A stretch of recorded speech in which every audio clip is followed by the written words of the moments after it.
नमस्कार दोस्तों, मैं डॉक्टर दिवांशु गुप्ता डायडॉक हेल्थ पर आपका स्वागत करता हूं।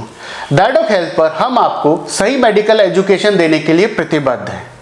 मेडिसिन की श्रृंखला को आगे बढ़ाते हुए हम आज बात करेंगे उस मेडिसिन की जिसे हम अक्सर डायबिटीज पेशेंट को लेते हुए देखते हैं। इसका नाम है मेटफॉर्मिन। हम जानेंगे कि मेटफॉर्मिन कैसे काम करती है, इसे डायबिटीज के अलावा और किन बीमारियों में दिया जा सकता है, क्या इसे प्रेगनेंसी में लिया जा सकता है, इसको लेते समय हमें क्या सावधानियां बरतनी है, इसके फायदे क्या हैं, इसके साइड इफेक्ट्स क्या हैं और उनसे हम कैसे बच सकते हैं। अगर आप इसे किसी दिन लेना भूल जाते हैं तो आपको क्या करना है, और अगर आपकी कोई सर्जरी होने वाली है तो आपको मेटफॉर्मिन कब बंद करनी है। इसके अलावा जानेंगे कि आप इसे अल्कोहल के साथ ले सकते हैं और मेटफॉर्मिन लेते समय हमें कौन सी दवाइयों को अवॉइड करना है। दोस्तों, मेटफॉर्मिन बिगुआनिड नाम की ग्रुप की दवा है। मेटफॉर्मिन को टाइप 2 डायबिटीज और जिन मरीजों में डायबिटीज रिसेंटली डायग्नोज हुआ है उनमें दिया जाता है। टाइप 2 डायबिटीज का वह प्रकार है जिसमें मरीज का पैंक्रियाज या तो बहुत कम इंसुलिन बनाता है या फिर शरीर के सेल्स इंसुलिन को ढंग से इस्तेमाल नहीं कर पाते और शुगर की मात्रा शरीर में बढ़ती चली जाती है। वैसे तो टाइप 2 डायबिटीज में सबसे पहले डाइट और लाइफस्टाइल में बदलाव की सलाह दी जाती है, पर अगर इससे भी शुगर कंट्रोल नहीं होती है तब दवाओं का सहारा लिया जाता है। डायबिटीज में आप एक्सरसाइज की मदद से बिना किसी दवाई के शुगर कंट्रोल कैसे कर सकते हैं, यह जानने के लिए आप ऊपर दिए गए आई लिंक पर दर्शाए गए हमारे वीडियो को देख सकते हैं। वापस आते हैं मेटफॉर्मिन पर। मेटफॉर्मिन बॉडी के इंसुलिन रेजिस्टेंस को कम करके शरीर में बनने वाले इंसुलिन को पूरी तरह से अपना काम करने देती है, मतलब इंसुलिन सेंसिटिविटी को बढ़ा देती है। इस दवा से लिवर में शुगर भी कम बनती है, आंतों से शुगर कम एब्जॉर्ब होती है। मेटफॉर्मिन के इन्हीं एक्शन से डायबिटीज में यह अपना काम करती है। आपको डॉक्टर यह दवा प्रिस्क्राइब करते हैं तो पहले वे आपकी मेडिकल हिस्ट्री लेते हैं, जैसे कि क्या आप डायबिटीज के लिए कोई और दवा ले रहे हैं, क्या आपकी शुगर बार बार कम होती है, क्या आपको पहले से किसी और बीमारी का इलाज चल रहा है, क्या आपको कोई किडनी लिवर संबंधित बीमारी है, क्या आप कोई अन्य हर्बल या आयुर्वेदिक दवाई ले रहे हैं, और क्या आप प्रेग्नेंट हैं या प्रेगनेंसी प्लान कर रहे हैं। इसके अलावा डॉक्टर कुछ इन्वेस्टिगेशंस भी कराते हैं, जैसे कि fasting blood sugar, post prandial यानी खाने के 2 घंटे बाद की जाने वाली sugar, HbA1c, liver function test, renal function test. इसके बाद ही मेटफॉर्मिन आपको प्रिस्क्राइब की जाती है। ये सभी टेस्ट इसलिए कराए जाते हैं ताकि मेटफॉर्मिन की एग्जैक्ट डोज आपके लिए डिसाइड की जा सके। मेटफॉर्मिन 500 मिलीग्राम और 1000 मिलीग्राम टैबलेट फॉर्म में मिलती है। इसे डॉक्टर द्वारा रिकमेंडेड डोज में दिन में 1 या 3 बार तक लिया जा सकता है। इसे दिन में सेम टाइम पर लेने की ही सलाह दी जाती है। इस दवा के साथ आपको खूब पानी पीने की सलाह भी दी जाती है। आपको अपनी शुगर भी रेगुलर चेक करने के लिए कहा जाता है और एक चार्ट बनाने के लिए एडवाइस किया जाता है। दोस्तों, अब हम बात करते हैं मेटफॉर्मिन के साइड इफेक्ट्स के बारे में। वैसे तो इस दवा के साइड इफेक्ट्स काफ़ी कम होते हैं, पर कुछ लोगों में मेटफॉर्मिन के साथ जी घबराना, उल्टी होना, मुंह में मेटालिक टेस्ट होना, डायरिया, भूख कम लगना, वेट लॉस होना, कमजोरी आना या विटामिन B12 की कमी होना जैसे साइड इफेक्ट देखे गए हैं। कुछ बहुत ही रेयर केसेस में लैक्टिक एसिडोसिस नाम की कंडीशन हो सकती है, जो कि बहुत खतरनाक होती है। इसके लक्षण है पेट में दर्द होना, सांस लेने में तकलीफ होना, बेहोशी जैसा महसूस होना। इस कंडीशन में दिमाग पर भी असर होता है और मरीज को कंफ्यूजन जैसी स्थिति होने लगती है। वह बहकी बहकी बातें कर सकता है। अगर आपको मेटफॉर्मिन लेने के बाद ऐसा कोई लक्षण दिखाई दे तो अपने डॉक्टर से तुरंत संपर्क करें।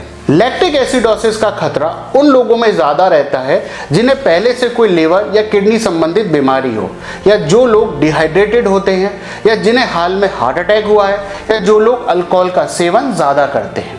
अगर आप हार्ट अटैक या एंजाइना संबंधित चेस्ट पेन के लिए कोई दवाई लेते हैं, या आप किसी बीमारी के लिए कॉन्ट्रास्ट CT या MRI करवाने वाले हैं, तो भी आपको अपने डॉक्टर से पहले डिस्कस करना है, क्योंकि इन टेस्ट में यूज होने वाले कॉन्ट्रास्ट और चेस्ट पेन के लिए इस्तेमाल होने वाली मेडिसिन जैसे कि रनोलाजिन मेटफॉर्मिन को शरीर से निकलने नहीं देती है, जिससे बॉडी में मेटफॉर्मिन का लेवल बढ़ सकता है और लैक्टिक एसिडोसिस जैसे साइड इफेक्ट का रिस्क भी बढ़ जाता है। ऐसे ही कुछ और मेडिसिन है जिसके साथ मेटफॉर्मिन का यूज नहीं करना चाहिए, जैसे कि कुछ मलेरिया, डिप्रेशन, पार्किंसन जैसी बीमारियों के इलाज में होने वाली दवाइयाँ या डायुरेटिक, जो कि अक्सर हाई ब्लड प्रेशर के पेशेंट्स में दी जाती हैं, और कुछ एंटीबायोटिक्स।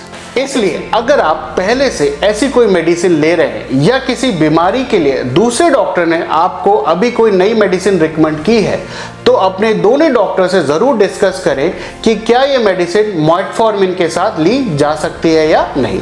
मेटफॉर्मिन के साथ हाइपोग्लाइसीमिया डायबिटीज़ की दूसरी दवाइयों की तुलना में कम देखा जाता है।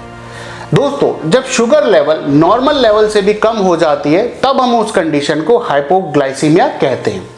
अगर आप मेटफॉर्मिन के साथ डायबिटीज की दूसरी दवा भी ले रहे हैं तो हाइपोग्लाइसीमिया होने का रिस्क भी बढ़ जाता है। इसलिए आप अपने डॉक्टर को अपनी मेडिकल हिस्ट्री ज़रूर बताएं, जो कि बहुत इंपॉर्टेंट है।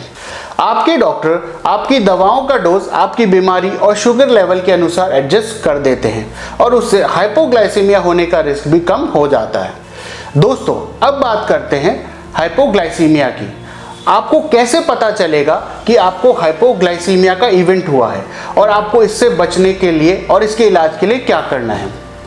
मेटफॉर्मिन लेने के बाद आपको अचानक अगर पसीने आने लगे, घबराहट होने लगे, चक्कर आने लगे, देखने में प्रॉब्लम होने लगे, हाथ पैरों में झंझनाहट होने लगे, तो इसका मतलब है आपके शरीर में शुगर लेवल बहुत ज़्यादा कम हो गया है, मतलब हाइपोग्लाइसीमिया हो गया है। ऐसे में तुरंत कोई मीठी चीज़ जैसे कि टॉफ़ी, बिस्कुट, मिठाई या चीनी खाएं। ऐसी खाने की वस्तु आप अपने बैग में, कार में हमेशा अपने साथ रखें। आप अपने शुगर लेवल्स ग्लूकोमीटर से रेगुलरली चेक करते रहें। अगर ऐसा बार बार हो रहा है तो आप अपने डॉक्टर से संपर्क करें, वह आपकी मेडिसिन या उसके डोज में बदलाव करेंगे। हाइपोग्लाइसीमिया से बचने के लिए आप अल्कोहल अवॉइड करें, डॉक्टर द्वारा रिकमेंडेड एक्सरसाइज ही करें और उतने ड्यूरेशन की करें जितनी आपको बताई गई है। अपने मील्स को स्किप ना करें, डॉक्टर्स द्वारा दिया गया डायबिटिक चार्ट फॉलो करें। दोस्तों, मेटफॉर्मिन की टैबलेट को तेज सनलाइट और नमी से दूर रखें और रूम टेम्परेचर पर स्टोर करें। इसे बच्चों और पेट की पहुंच से दूर रखें। अगर किसी दिन आप मेटफॉर्मिन लेना भूल गए तो आपको जब याद आए तब आप उसे ले सकते हैं। अगर आपको नेक्स्ट डोज के टाइम के आसपास याद आता है तो आप अपनी डोज मिस कर दें और नेक्स्ट डोज को रेगुलर टाइम पर लें। डबल डोजिंग आपको किसी भी हालात में नहीं करनी है। दोस्तों, आपको ये दवा बिना डॉक्टर के रिकमेंडेशन के ना तो शुरू करनी है ना ही बंद करनी है। अगर आपकी कोई सर्जरी प्लान्ड है तो आपको अपने डॉक्टर से राय लेकर मेटफॉर्मिन सर्जरी तक बंद करनी होती है। ऐसे समय में सर्जरी होने के बाद शुगर कंट्रोल करने के लिए इंसुलिन रिकमेंड की जाती है और सर्जरी के बाद आपकी शुगर लेवल्स के अनुसार फिर से मेटफॉर्मिन को शुरू कर दिया जाता है। दोस्तों, उम्मीद है मेटफॉर्मिन पर दी गई मेरी जानकारी आपके लिए लाभप्रद होगी। इसके अलावा भारत के सर्वश्रेष्ठ डॉक्टरों से संपर्क करने के लिए आप ऊपर दिए गए फ़ोन नंबर पर संपर्क कर सकते हैं। इसके अलावा हेल्थ और मेडिकल से related useful, authentic, reliable information के लिए कृपया हमारे YouTube channel that doc health subscribe करें। स्वस्थ रहें, सुरक्षित रहें। धन्यवाद।